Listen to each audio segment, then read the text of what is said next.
성도 여러분 안녕하십니까?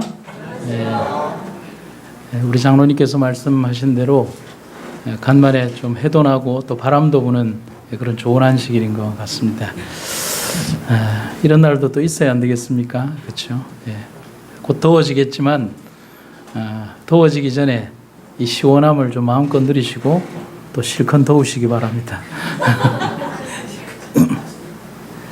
제가 대구에 살기 전에 대구에 사시던 목사님이 언젠가 연락이 와서 호철아 우리가 죽을 것 같다라고 얘기를 대구에 사시는 분이 그렇게 이제 저희한테 푸념을 하길래 저희는 경북 저기 좀 시원한 데 살았거든요. 그래서 그렇게 저주받은 땅에서 어떻게 사십니까? 라고 얘기를 했는데 그 말 떨어지기가 무섭게 제가 대구에서 13년을 살리라고는 생각을 못했습니다. 그래서 앞으로는 말을 굉장히 조심하고 살아가야 될 것 같습니다. 팔복에 대한 이야기를 마무리하고 잠시 또 다음 주제로 가기 전에 제가 좀 깊이 생각했던 마음의 주제를 한두 주 정도 하고 또 다음의 주제로 넘어가도록 하겠습니다. 오늘은 느헤미야의 기도라는 제목으로 함께 은혜를 나누도록 하겠습니다. 히브리 유민의 한 사람이었던 느헤미야는 페르시아의 궁정에서 아닥사스다 왕의 술 맡은 관원으로서 높은 지위와 자유를 누리고 있었습니다.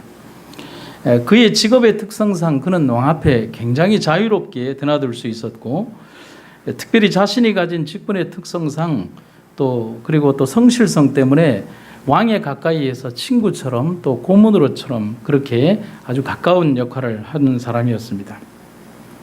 그런데 느헤미야는 왕의 은총을 받고 자신은 편하게 또 그렇게 즐겁게 살고 있었지만은 마음속에 늘 무거운 짐과 또 고민을 안고 살아가는 괴로움의 사람이었습니다. 그 이유는 뭐냐면 내 일신상의 삶은 편할지 모르지만은 조국 이스라엘과 또 성전 또 민족에 대한 그 부담감이 너무나 컸다는 사실입니다.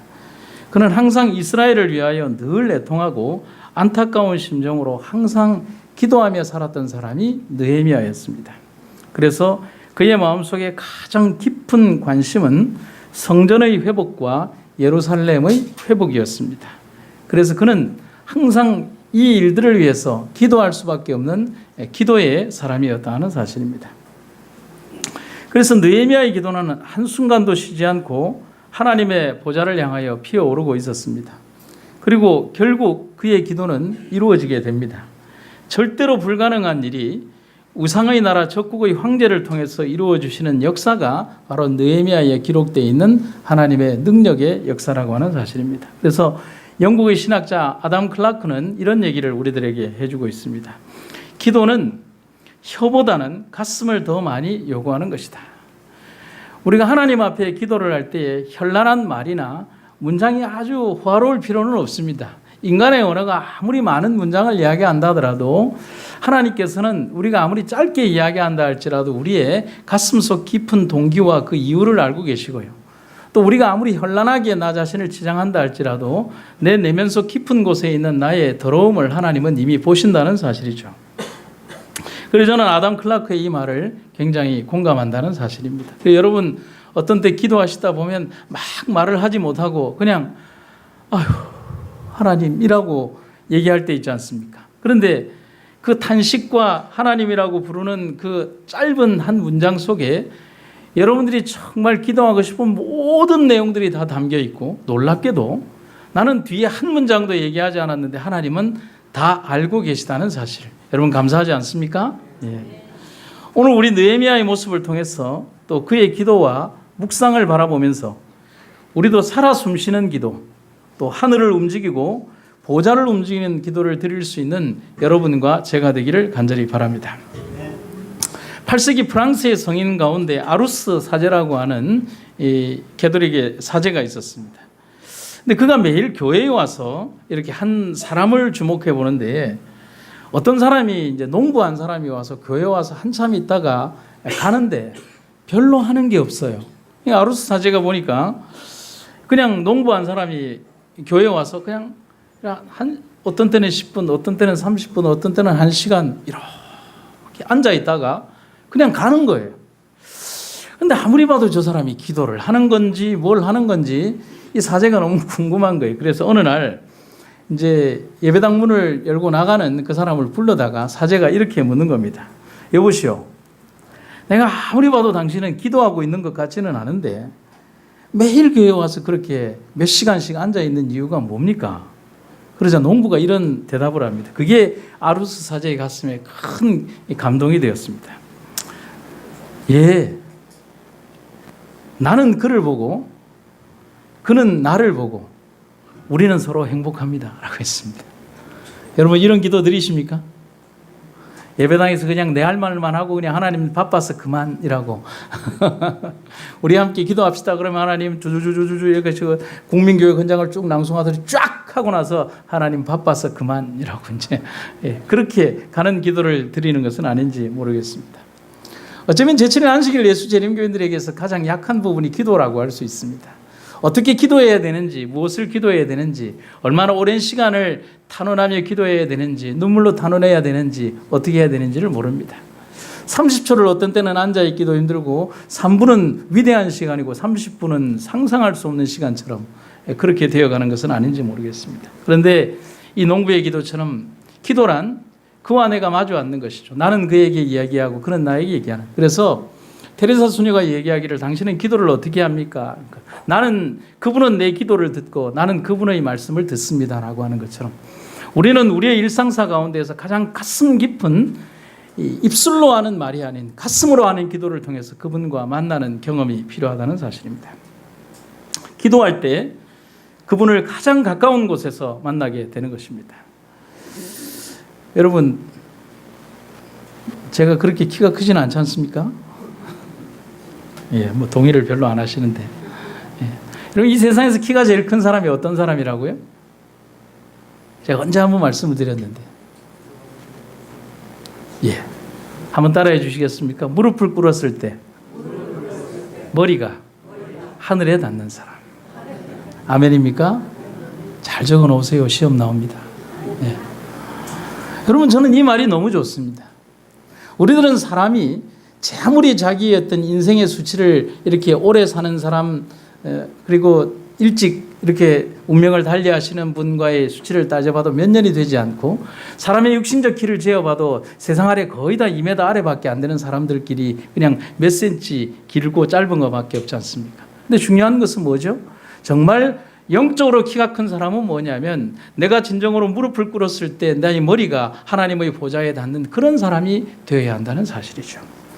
우리도 이 이름 없는 한 농부의 모습처럼 주님을 보고 만나는 사람들이 되기를 간절히 바랍니다. 내가 그분을 보듯이 그분도 우리를 보고 계심을 잊지 마시기를 간절히 바랍니다. 느헤미야 2장 2절과 3절에 보면 느헤미야의 고민에 대해서 이렇게 기록을 하고 있습니다. 좀 길지만 오늘 문장의 전개를 위해서 좀 읽어드리도록 하겠습니다. 왕이 내게 이르시되 네가 병이 없거늘 어찌하여 얼굴에 수심이 있느냐? 이는 필연 네 마음에 근심이 있음이로다 하더라.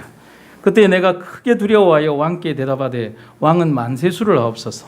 내 조상들의 묘실이 있는 성읍이 이제까지 황폐하고 성문이 불탔사오니 내가 어찌 얼굴에 수심이 없사오리까 하니. 이 대화는 아닥사스다 왕과 느헤미야가 하는 그 대화를 옮겨온 것입니다.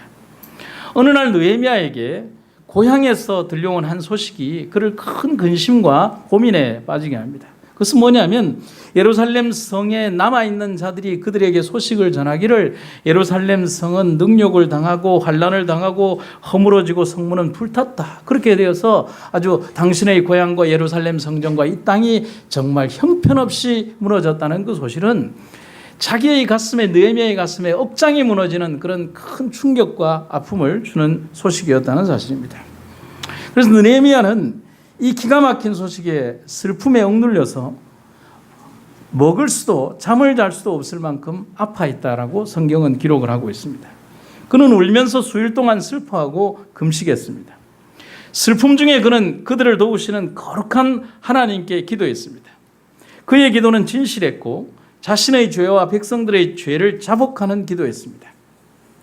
그는 정말 간절한 마음으로 이스라엘의 죄를 사해 주시고 유대의 황폐된 곳들을 건축하게 해달라고 간절한 마음으로 하나님에게 탄원했습니다. 여러분, 느헤미야는 먹지도 못하고 잠을 자지도 못하면서 그러면서 울고 통회하면서 하나님이 우리의 죄를 용서해 주시고 옛적 길 선한 길로 인도하셨던 그 하나님께서 우리의 땅과 우리의 민족을 회복하소서라고 하는 간절한 기도를 하나님 앞에 드렸다는 사실입니다. 그래서 뒤에 빨간색으로 된 글씨를 보면 만일 내게로 돌아와 내 계명을 지켜 행하면 너희 쫓긴 자가 하늘 끝에 있을지라도 내가 거기서부터 그들을 모아 내 이름을 두려고 택한 곳에 돌아오게 하리라 하신 말씀을 이제 청컨대 기억하여 주시옵소서 했습니다.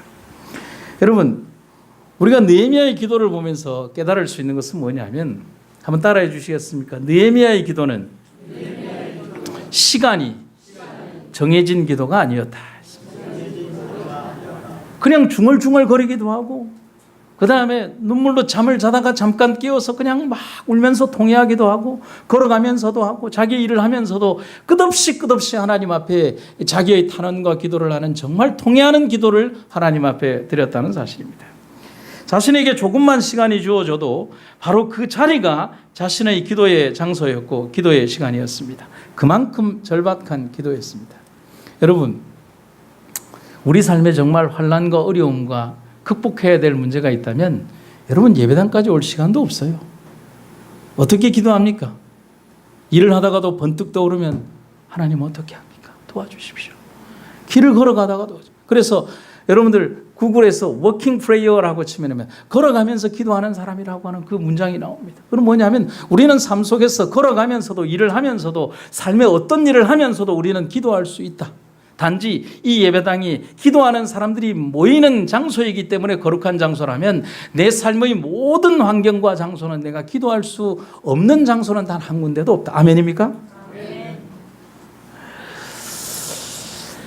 바로 그 자리에서 우리의 기도가 이루어진 것입니다.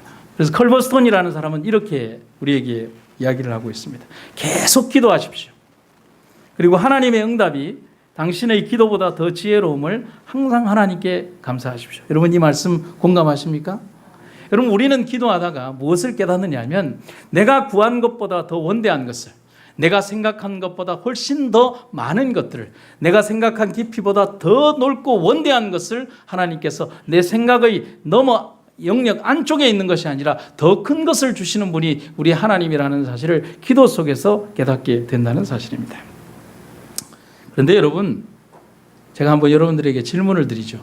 느헤미야가 지금 부탁하고 하나님께 탄원하는 내용은 실현 가능성이거나 현실적인 기도라고 생각하십니까? 아니면은 확률적으로 봤을 때 거의 불가능한 기도라고 할 수 있겠습니까? 우리는 역사적인 부분이나 또 다른 모든 정황들을 봤을 때 신학자는 이렇게 기록하고 있습니다. 느헤미야의 탄원과 기도와 염원은 전혀 실현 가능성이나 현실성이 없는 것이었다. 그건 불가능한 일이었어요. 왜냐하면 그의 기도의 내용 중에는 단순히 이스라엘의 복원뿐만이 아니라 복구와 재건을 느헤미야 자신이 할 수 있게 해달라는 내용도 포함되어 있었기 때문인 것입니다. 그는 왕 앞에서 해야 될 일을 놔두고 가서 자기 자신이 그 예루살렘의 재건과 성전의 재건을 위하여 일할 수 있게 해달라는 그런 기도도 포함되어 있다는 것입니다. 그런데 이 기도가 이루어졌습니까? 안 이루어졌습니까? 왜 자신이 없어요? 진짜 이루어졌습니까? 안 이루어졌습니까? 근데 목소리 왜 작아요? 예, 알겠습니다. 여러분, 제가 이 문장을 하면 아멘 크게 해주시기 바랍니다. 결국 그 기도는 이루어졌다. 아멘. 기도는 무모할 수도 있지만 어린아이의 탄원처럼 진실한 마음으로 드려진 그 기도에 대해서 하나님은 절대로 응답하실 수밖에 없음을 우리는 배워야 한다는 사실인 것입니다. 여러분, 우리가 언젠가 제가 한번 말씀드린 것처럼 믿음의 방정식이라고 하는 것이 있죠. 여러분, 이 예배당에 오는 이유를 논리의 영역 속에서만 온다고 하면 예배당을 올 필요는 없죠. 학원을 가면 되거나 아니면 정치나 권력가들에게 가거나 좀 위세 있는 사람들에게 가면 되는 것입니다. 하나 더하기 하나는 둘이고 둘 더하기 둘은 넷이고 100 더하기 100은 200이고라고 하는 지극히 정상적인 사칙 연산의 방정식의 테두리 안에 있는 그 결과를 목사님 설교를 통해서 1 더하기 1은 얼마예요? 2예요. 2 더하기 2는 얼마예요? 4예요. 100 더하기 100은 200입니다. 성도님들 아멘입니까? 라고 하는 그 결과에 도출하기 위해서 교회를 온다면 교회는 필요 없는 거예요. 믿음의 방정식이란 뭐냐면 하나 더하기 하나는 10이 될 수 있고요. 10 더하기 10은 100이 될 수 있고요. 100 더하기 100은 무한대가 될 수 있는 인간의 상상의 영역 속에 있는 것이 아니라 하나님의 능력의 손 속에 있는 것을 우리가 얻고 취하기 위해서 이 예배당에서 기도하고 하나님을 부른다는 사실인 것입니다. 할 수 없는 것을 할 수 있게, 불가능한 것을 가능으로, 죽음의 너머에서 그리고 뭡니까? 생명의 영역으로 가기 위하여 우리는 믿음이라고 하는 것을 선택한다는 사실입니다. 서울 영동교회 심호하시는 장로교회 목사님 가운데 정형구라고 하는 목사님이, 제가 옛날에 책을 읽는데 어떤 기도를 드릴 것인가라고 하는 제목으로 3가지 항목의 글을 쓰셨는데 제가 감동이 되어서 좀 이렇게 소장하고 있던 내용을 여러분들에게 좀 읽어드리도록 하겠습니다. 제목이 뭐냐면 여러분은 어떤 기도를 드리겠습니까? 라고 하는 제목입니다. 함께 읽어보도록 하겠습니다. 첫째, 지금까지 좋은 일만 구했다면 이제부터는 좋으신 하나님을 구하는 기도를 드리십시오. 우리는 해가 바뀔 때마다 행복한 일, 좋은 일들이 많이 일어나기를 기도합니다. 항상 모든 일들이 형통해지기를 기도합니다. 하지만 막상 연말이 되어 정리를 해보면 절대로 좋은 일들만 일어난 것은 아님을 발견합니다. 시간에 대한 우리의 기대가 완전히 허물어진 것입니다. 하지만 이제 그 기도의 제목을 바꿔보십시오. 기도의 내용을 바꿔보십시오. 좋은 일들을 위해 기도하는 대신에 좋으신 하나님이 이미 우리와 함께 계시며 늘 함께 하심을 경험하며 살게 해달라고 기도하십시오. 좋은 일들보다 좋으신 하나님을 구하는 기도가 바른 기도입니다. 좋은 일을 얻는 것보다 좋으신 하나님과 동행하는 것이 참된 복입니다. 좋은 일들로 행복을 누리는 것보다 좋으신 하나님과 함께 행복을 누리는 것이 참 행복입니다. 우리가 좋으신 하나님을 구하는 기도를 드렸다면 그 기도는 벌써 응답되었습니다. 왜냐하면 그 하나님의 이름이 바로 임마누엘, 하나님이 우리와 함께 하신다이기 때문입니다. 두 번째는 지금까지 좋은 일이 일어나기를 기다렸다면 지금부터는 좋은 일을 먼저 행하는 사람이 되게 해달라고 기도하십시오. 우리는 행복을 가져다 줄 좋은 일이 일어나기를 수동적으로 기다려왔습니다. 하지만 그런 기다림은 너무 쉽게 허사로 끝나고 만 경우가 많습니다. 이제는 좋은 일이 일어나기를 구하는 대신에 바로 지금 여기서 하나님이 기뻐하시는 좋은 일과 행동을 능동적으로 먼저 행하십시오. 당장 좋은 일을 찾아서 행하십시오. 그런 행동이 곧 하나님께 드리는 기도가 됩니다. 행복은 밖에서부터 나를 찾아오는 막연한 미래 속에 있는 것이 아니라, 속한 것이 아니라 좋은 일을 행하는 이 순간 지금 이곳에서 이미 생겨나고 있는 것입니다. 우리가 행복을 찾아다니는 것이 아니라 행복이 우리를 따라다니게 될 것입니다. 그리고 셋째, 내게 일어나는 모든 사건들 속에서 좋은 일을 볼 수 있는 눈을 달라고 기도하십시오. 근데 이 말을 조금 바꾸면은 좋은 일을 볼 수 있는 섭리를 보는 눈을 달라고 기도하십시오. 여러분, 삶의 모든 과정 속에서 하나님의 그 섭리가 숨어 있지 않습니까? 읽어드리겠습니다. 우리가 좋은 일이 일어나기를 구할 때 그 좋은 일이란 뭐죠? 하나님 보시기에 좋은 일입니까? 내가 볼 때 좋은 일입니까? 내가 볼 때 이익이 되고 좋은 일을 좋은 일이라고 얘기합니다. 하지만 현재 내 눈에 좋게 보이는 일들이 앞으로도 항상 좋은 일이 될 것인지, 그 결과가 어떻게 끝이 날지는 잘 모릅니다. 좋지 않게 보였던 일이 어느 순간 좋은 일이었다고 다시 깨닫게 될 수도 있습니다.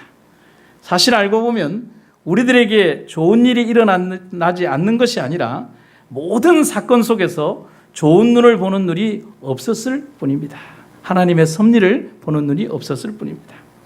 아무리 어려운 일이 반복된다 하더라도 내게 일어나는 모든 일을 하나님의 섭리 안에서 바라보는 눈이 있어야 합니다. 그런 안목을 가지면 삶 속에서 일어나는 모든 일들이 얼마나 소중한 선물인지 깨닫게 될 것입니다. 여러분은 어떤 기도 제목으로 사셨습니까? 좋으신 하나님을 구하며 좋은 일을 먼저 행할 수 있는 용기 있는 믿음을 구하며 좋은 일들을 바라볼 수 있는 믿음의 눈을 구하지 않으시겠습니까? 어느새 우리의 삶이 감사의 기도로 가득 차게 될 것입니다. 사랑하는 여러분, 우리의 생각과 기도의 영역과 우리 삶의 생각들을 조금씩 바꾸어 갈 필요가 있다는 사실이죠. 그래서 어떤 목사님이 이런 얘기를 합니다. 당신의 기도와 우리의 기도는 일평생 30년, 40년을 기도하고 있지만은 우리 집 대문 밖, 아니 내 안방문 바깥으로도 나가지 못했다라고 얘기합니다. 언제나 항상 기도가 어디에만 멈춰 있냐면 내 자식 잘 되게, 내 삶 잘 되게, 우리 가족 잘 되게, 돈 잘 벌게, 무엇 잘 되게, 어떤 것 잘 되게, 그런 기도만 하다가 항상 우리 삶의 30년, 40년의 기도가 그 자리에서 끝나버리는 것이죠. 그런데 성경은 우리에게 뭐라고 얘기합니까? 예수님은 뭐라고 얘기합니까? 너희는 먼저 그의 나라와 그의 의를 구하라. 그리하면 뭐라고 돼 있어요? 이 모든 것을 너희에게 그냥 덤으로 주실 것이다. 아, 우리 집사람이 앞에 있어서 욕을 못 하겠는데. 저도 살아야 하니까 어떤 아주머니의 이야기입니다. 제가 알고 있는 어떤 아주머니. TV를 보다가 어떤 물건에 꽂혔습니다. 저걸 사야 한다는 것입니다. 그래서 저게 필요하냐 그러니까 끼워주는 게 너무 좋다는 것입니다. 아, 그러면 본품이 필요하냐 덤이 필요하냐 그러니까 본품은 관심이 없고 덤이 필요하다는 것입니다. 그러면 저 덤을 시장에 나가서 사면 되지 않느냐 그러니까 저 덤을 사면 본품이 따라온다는 것입니다. 뭘 어떻게 하자는 것인지를 모르겠어요. 참고로 얘기했지만 어떤 아주머니의 이야기입니다. 너희는 먼저 그의 나라와 그의 의를 구하라고 하는 것은 뭐냐면 우리가 그리스도인으로 살아가면서 우리가 가장 먼저 구하고 취해야 되는 기도의 원리를 설명을 하고 있죠. 그러면서 하나님께서는 우리에게 뭐냐면 공중에 나는 새를 보라.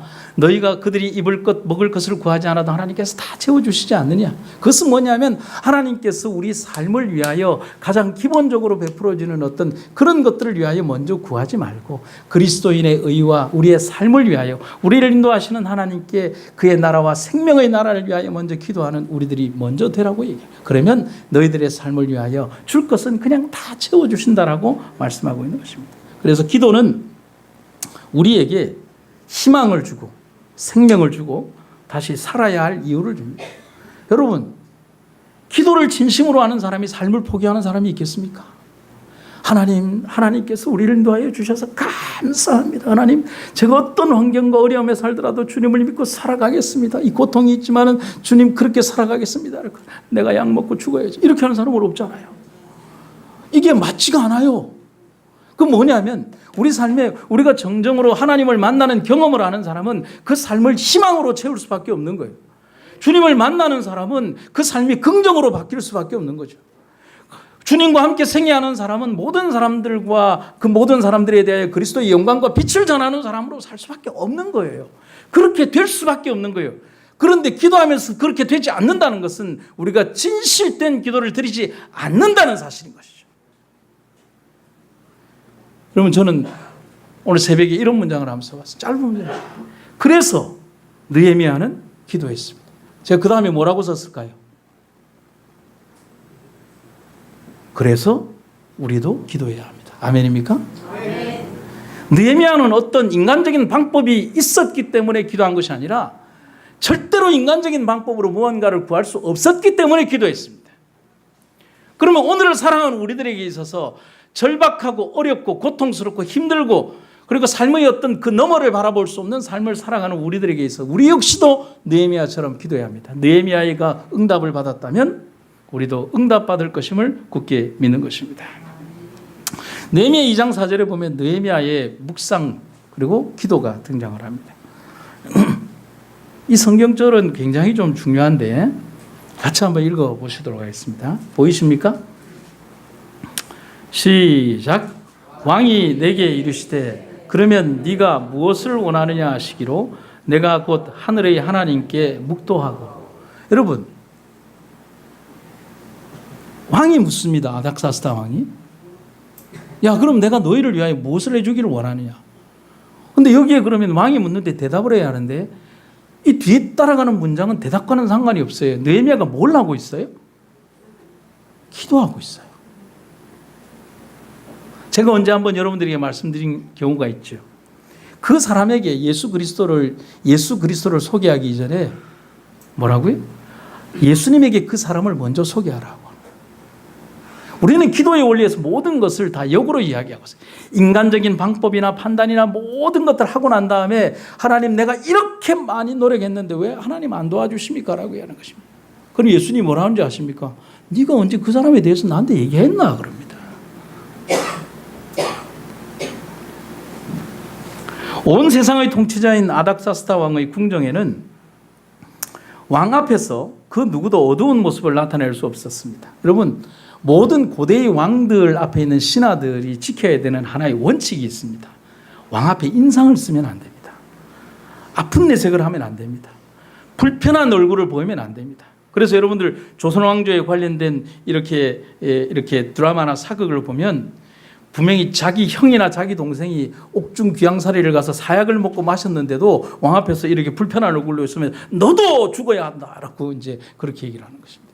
그러니까 그것은 뭐냐면 왕을 굉장히 불편하게 하는 내용인 것입니다. 그래야만 왕 앞에 충성심을 나타내는 것이라고 여겼기 때문이다. 비록 술을 맡은 직분의 느헤미야였지만은 왕에게 자신의 뜻을 전달할 시간을 찾기란 쉬운 일이 아니었습니다. 그래서 느헤미야는 기도하면서 몇 달 동안 기회를 기다리고 있었을까요? 넉 달 동안 기도하고 언제 이야기를 할까? 이런 무거운 마음이 그의 얼굴에 그대로 드러나는 것은 어쩌면 당연한 일이 아니겠습니까? 그래서 왕이 그의 낯빛을 읽은 것입니다. 여러분, 사람들이 속일 수 없는 것이 뭐냐면 낯빛이라고 하죠. 그런 눈빛입니다. 제가 집에 가서 제일 혼나는 게 뭐냐면 제가 웃지 않는다고 이렇게 혼을 많이 납니다. 안 웃으면은 뭐 대부분의 사람들이 안 웃으면 다 화난 얼굴이잖아요. 그래, 제가 안 웃으면 어떤 얼굴인가? 화나 보입니까? 네? 화나 보입니까? 화나 보입니까? 그래서 제가 하도 억울해서 집에 가서 뭐라고 그러냐면 그러면 아무 생각 없을 때도 웃고 있어야 되니까. 그러는 것입니다. 그래서 제가 힘듭니다. 그래서 이 낯빛은 사람을 굉장히 그의 내면 속에 있는 것을 표현하는 굉장히 중요한 역할을 하는 것이 낯빛이라고 할 수 있습니다. 그래서 느헤미야가 넉 달 동안 고민하면서 하나님 앞에 기도했던 그 내용이 어떻게 얼굴로 표현되지 않을 수가 있겠습니까? 그러면서도 왕은 뭐냐면 성령에 감동된 왕은 이미 느헤미야의 기도 속에서 하나님의 성령이 그의 마음속에 함께하고 있다는 사실인 것입니다. 그래서 서양의 신앙 격언에 보면 이런 글귀가 있습니다. 강렬한 기도가 어떤 때는 한숨처럼 보일 때도 있다. 여러분, 그렇지 않습니까? 저는 이 말에 굉장히 공감합니다. 어떤 사람이 볼 때에는 강렬한 기도가 어떤 때는 한숨처럼 보일 때도 있다라고 기록이 되어 있습니다. 참 공감이 가는 말입니다. 아무리 숨기려고 해도 숨길 수 없었는지 모릅니다. 순간순간마다 기도로 하나님을 찾는 느헤미야는 그의 얼굴에 끊임없이 고통당하는 동족들이 떠올랐을 것입니다.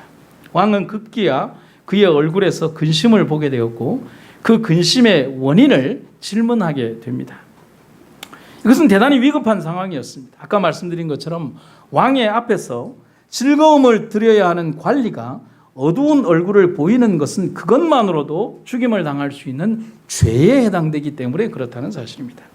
그래서 성경은 이때의 느헤미야의 심정을 느헤미야 2장 2절에 보면 뭐라고 되어 있냐면 그때에 내가 크게 두려워하였다라고 기록하고 있습니다. 그 두려움의 이유는 자기의 낯빛에 대해서 왕이 얘기했다는 것만으로도 그는 사형에 해당하는 죄를 저질렀기 때문인 것입니다.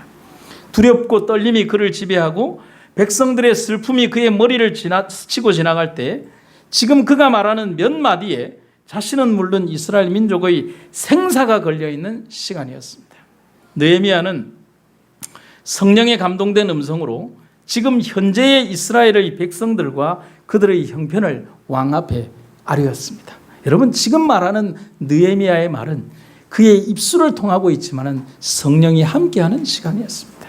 왜냐하면 넉 달을 기도하며 고민과 아픔 가운데 고민하며 아래에 있는 그 얘기가 어떻게 느헤미야 개인의 말이라고 할 수가 있겠습니까?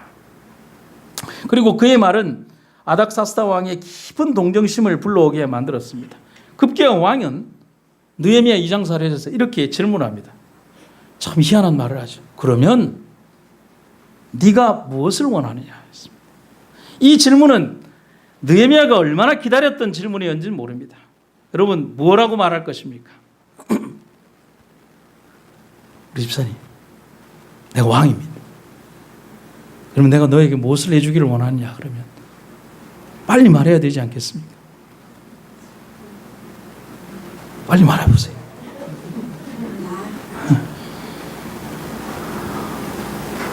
그런데 느헤미야는 이 순간이 얼마나 중요한가를 알고 있는 것입니다. 느헤미야는 이 중요한 순간에 인간의 지혜나 욕심대로 말하지 않고 왕보다 더 높으신 하나님 왕께 먼저 지혜를 구했습니다. 대단히 중요한 거예요. 성경의 기록을 보면, 그리고 그 붉은 글을 여러분들이 그을 수 있다면 한번 그으십시오. 하늘의 하나님께 뭐 했다고요? 묵도했다라. 아멘입니까? 그처럼 짧은 순간에 느헤미야는 아주 짧은 묵상을 드린 것입니다. 흔히 찰나라고 말하는 그 짧은 시간에 입안에 침이 한번 넘어가는 그 목마른 순간에 그는 기도한 것입니다. 여러분, 그가 왕이 질문하고 있는 그 순간에 오랜 시간을 생각할 수는 없잖아요. 그러나 자기가 대답을 해야 되는 그 짧은 순간에도 그는 뭐 하는 것입니까? 잠깐 동안의 그 시간이지만은 침묵하면서 뭐냐면 하늘의 주님이시여 하늘의 왕이여 오늘 나의 입술을 주장하여 주시옵소서. 그래서 서양의 신앙경언에는 이런 글귀의 내용이 있습니다. 기도는 인간의 약함을 성스러운 위력으로 감싸준다는 것입니다. 우리가 기도하게 될 때 그 기도의 말 속에서 나오는 그 말은 나의 말이 아니라 하나님의 거룩한 능력의 말임을 여러분과 제가 잊지 마시기를 간절히 바라는 것입니다. 그리고 그 기도를 드린 후에 용기를 내어서 한동안 왕궁의 임무에서 벗어나서 예루살렘의 황폐한 곳들을 재건하고 다시 한번 예루살렘을 강하고 견고한 성읍으로 만들 수 있게 해달라고 왕께 간청을 했습니다. 이 제안은 인간의 안목과 생각으로는 절대로 불가능한 그런 내용이었지만 그 간청은 너무도 쉽게 받아들여졌습니다. 하나님의 성령이 그와 함께 하지 않으셨다면 어떻게 이 일을 설명할 수가 있겠습니까? 여러분 아멘입니까? 내 하나님의 선한 손이 나를 도우셨다. 느헤미야 2장 20절에는 이렇게 연이어 기록하고 있습니다. 내가 그들에게 대답하여 이르되 하늘의 하나님이 우리를 형통하게 하실 것이다. 아멘입니까? 이스라엘의 역사는 슬픕니다. 구약 역사의 대부분은 슬프지만 그 슬픈 역사 속에서도 믿음은 빛이 나고 하나님의 능력은 여전히 백성들과 함께 하고 있음을 기억하시기를 간절히 바랍니다.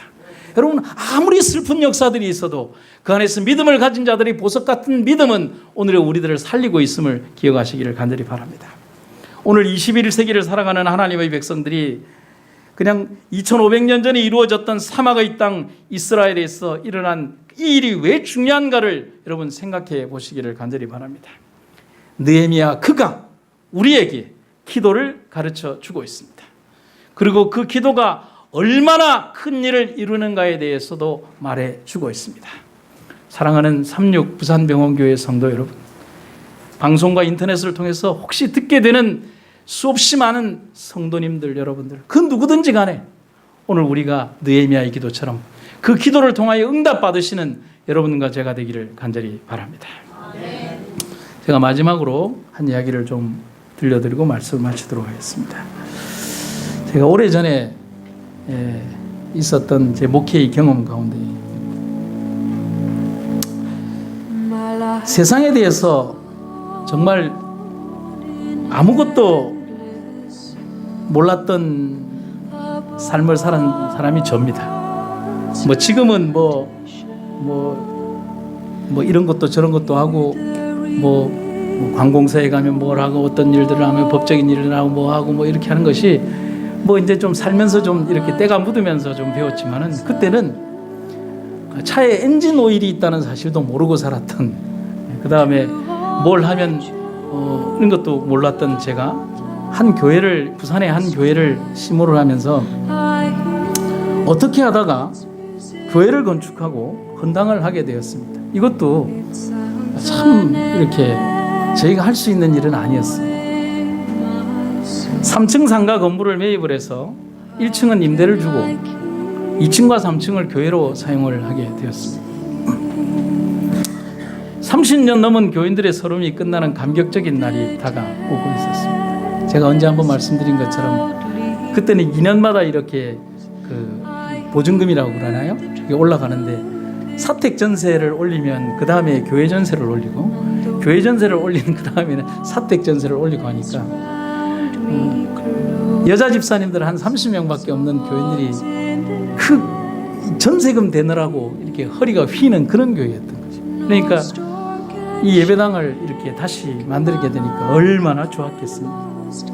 집사님들은 너무 좋아서 이 예배당 바닥에서 뒹구는 거예요. 그냥 장판 깔아놓고 우린 여기서 잘 거다 그러면서 너무 좋아했어요.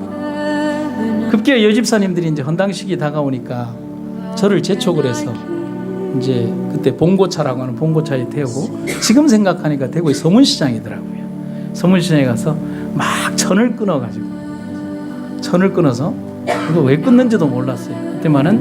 그때 당시 이제 한 수석 장로님 집에 천을 다 갖다 놓더니만은 그 여집사님들 한 4분이서 집에서 가정용 미싱을 가져다가 일주일 동안 합숙 훈련을 하면서 커튼을 만드는 거예요. 그리고 이제 뒤에 휘장 커튼하고 이런 거. 지금은 그 교회 가보니 그걸 다 걷어냈지만 그 걷어내시는 분들이 그 커튼이 얼마나 이렇게 눈물과 땀이 밴 커튼인지를 잘 모르시는 것 같아요. 제가 슬쩍 물어보니까 저기 왜 뜯었냐고 하니까 뭐 이렇게 좀 오래되고 이렇게 좀 뭐 이제 낡아서 뜯었다고 하는데 그냥 빙긋이 웃고 말았지만은 그 커튼이 어떤 커튼인지는 모르실 텐데요라고 그렇게 했던 기억이 납니다. 근데 너무 좋아서였을까? 우리가 한 가지를 놓치고 있었어요. 왜냐하면 3층은 헌당 예배 때만 예배 드린다고 했고 막 청소를 하고 그 다음에 교회 집사님 가운데 뭐냐면 페인트 칠을 하는 분이 있어서 의자를 가져다 놓고 그때 이제 초벌 페인트를 해주고 나면 이분이 의자가 예뻐야 된다고 페인트를 4번 5번을 입히는 거예요. 그래서 그 교회는 지금도 가면 의자가 공택이 얼마나 나는지 몰라요. 그러니까 2층에서 이제 예배를 드리다 보니까 우리가 놓친 게 있어요. 헌당식은 나오는데 집사님들이 전부 다 놓친 게 뭐가 없기는 없는데 뭐가 없는지를 모르는 거예요. 가만 보니까 본당에 피아노가 없는 거예요. 왜냐하면 예전에 있었던 낡은 피아노를 그냥 2층에 갖다 놓으니까 우리 생각에는 피아노가 있다라고 생각하고 그렇게 헌당식이 다가오는데 그래서 큰일 났잖아요. 그래서 어떻게 돈도 없고 이제 더 낼 사람도 없고 그래서 교인들은 뭐 어떻게 할 방법을 못 찾고 있는 그 순간에 너무 고민이 돼서 옆에 있는 교회 목사님한테 전화를 걸었더니만은 그 목사님이 참 친절하게 어떤 집사님이 계신데 한번 가보시라고. 그 가면 무슨 수가 있냐고 하니까 그 집사님이 참 헌신적인 분이라고 얘기를 하는 것입니다. 그래서 제가 누구라고 밝힐 수는 없지만 그때 당시 광안리 교회에 계셨던 한 여집사님을 찾아가려고 그러죠. 그래서 이제 청소를 하다가 저희 집사람하고 제가 이제 가방을 들고 나가는데 청소 안 하고 가니까 집사님들이 좀 서운했던 모양이에요. 그러니까 목사님 어디 가냐고 그래서 저도 모르게 피아노 가지러 갑니다라고 나온 거예요. 제가 왜 그런 얘기를 했는지 모르겠는데 피아노 가지러 갑니다라고 얘기를 하고 이 얘기를 하면 안 되는데 그래서 이제 봉고를 몰고 조그만 10,000원짜리 딸기 하나를 사서 그 집에 갔더니만은 집사님이 참 고운 집사님이 계시고 남편분이 이제 사장님으로 되어 있지만 외부 활동을 하실 수 없는 질병을 가지고 계신 그 남편분이고 그래서 이제 부인이 실제적인 사장 역할을 하면서 이제 조그마한 공장을 운영하고 계셨어요. 대뜸 가니까 그 남편분이 얘기하기를 그 남편분은 굉장히 직설적이었어요. 목사님이 왜 날 찾아왔노? 뭐 필요한갑지? 이러는 거죠. 그래 얘기하면 말 못하잖아요. 그래서 이제 머뭇거리고 있으니까 집사님이 자상하게 혹시 뭐가 필요하십니까? 그래서 뭐 이래저래 해서 피아노가 없어. 그러니까 집사님이 과일을 이렇게 가지러 간 사이에 그 이제 그 남편분이 저에게 얘기해요. 우리가 목사가 왔을 때, 목사님이 왔을 때 한 번도 거절한 적이 없지만 미안하다. 그때 당시 30년 전 거예요. 다음 달에 어음이 5천만 원짜리가 들어와요. 그리고 그 다음 달에 또 몇 천만 원짜리가 돌아오는데 도저히 힘이 든다. 여러분, 너무 미안한 거예요. 내가 너무 자책이 되고, 내가 이런 분한테 와서 이렇게. 그래서 이제 제가 기도라도 해드리고 가겠다라고 하니까 집사님이 그래도 그냥 가면 안 된다고 칼국수라도 먹고 가라고. 칼국수를 먹고 기도를 하는데 그 여집사님이 슬쩍 밖으로 나가는 거예요. 그래서 저는 기도하다가 얼마나 속이 상하셨으면 기도도 안 듣고 그러잖아요. 그러니까 기도가 끝날 때쯤 들어오시고 칼국수를 먹고 나니까 저한테 쪽지 하나를 이렇게 주시는 거예요. 뭡니까? 그러니까 여기 한번 가보세요. 그러는 것입니다. 그래서 그 전화번호 하나에다가 이제 찾아서 물어 가보니까 연산동 어디에 있는 그 피아노 대리점이었습니다. 그래서 들어가니까 좀 40대의 사장님 한 분이 나오더니만은 제게 누구시냐고 그래서 연락받았다. 여기 있는 피아노 중에서 그랜드 피아노 빼고 아무 피아노나 한번 골라보십시오라고 하는 것입니다. 분명히 거절을 당했는데, 그래서 이제 우리는 뭐 그 뒤에 거는 생각지도 않고 이제 뭐 둘이서 신이 나가지고 철부자애들처럼 막 이렇게 하다가 예쁜 피아노 하나를 골랐습니다. 그리고서 이제 그때는 면세로 샀지 않습니까? 면세 서류를 작성하고, 근데 한 달 정도를 기다려야 돼요. 그때는. 근데 특별히 내일 드리겠습니다. 일단 넣어드리고 면세 처리하겠다는 것입니다.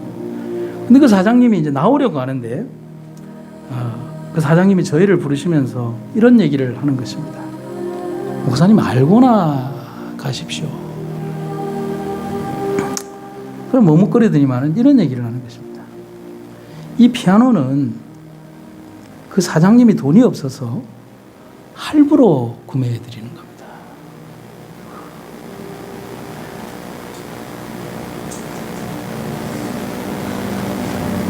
그 사정이 뭐였냐면, 그 여집사님은 단 한 번도 교회의 요청을 거절한 적이 없었어요. 나중에 알고 보니까 그 피아노 사장님이 그 집사님을 통해서 각 교회에 배달된 피아노만 제 기억으로는 40대가 넘었었어요. 그 피아노 중에는 그때 당시 5천만 원이 넘는 독일제 진짜 큰 피아노도 있었고, 그런데 이때는 정말 돈이 없어서 집사님이 사정을 해서 이렇게 해달라고 하니까 그 사장님이 별다른 서약서도 안 쓰고 그냥 자기들끼리 할부로 해서 당신 돈 있을 때 갚으라는 식으로 해서 그렇게 한 것입니다. 지금 그 교회 피아노가 그 피아노입니다. 저는 이 경험을 평생을 잊지 못하고 살아갑니다. 왜 그러냐면 부족하고 연약하고 어린 목사의 기도를 들으시는 하나님이죠. 아니, 그보다 더 하나님을 목숨으로 섬기며 무작정 다가오는 무지막지한 손님을 하나님의 음성으로 들어주신 그 집사님 부부의 삶을 우리는 보게 됩니다. 하나님은 그렇게 우리들의 삶에 지워지지 않는 문신과 같은 사랑의 각인을 해 주셨습니다. 사랑하는 여러분, 우리의 삶 속에서 우리의 기도가 얼마나 위대한 기도인가를, 내 자신이 얼마나 연약하지만 하나님의 그 기도가 원대하고 큰 것인가를 우리는 절대로 잊어서는 안 됩니다. 가장 필요한 때에 느헤미야는 기도했습니다. 우리도 기도할 수 있기를 간절히 바랍니다. 하나님은 우리에게 응답이 되십니다. 왜냐하면 그분의 이름이 응답이 되기 때문에 그렇습니다. 오늘 여러분들의 삶 속에 느헤미야처럼 응답받으시는 여러분과 제가 되기를 간절히 바랍니다.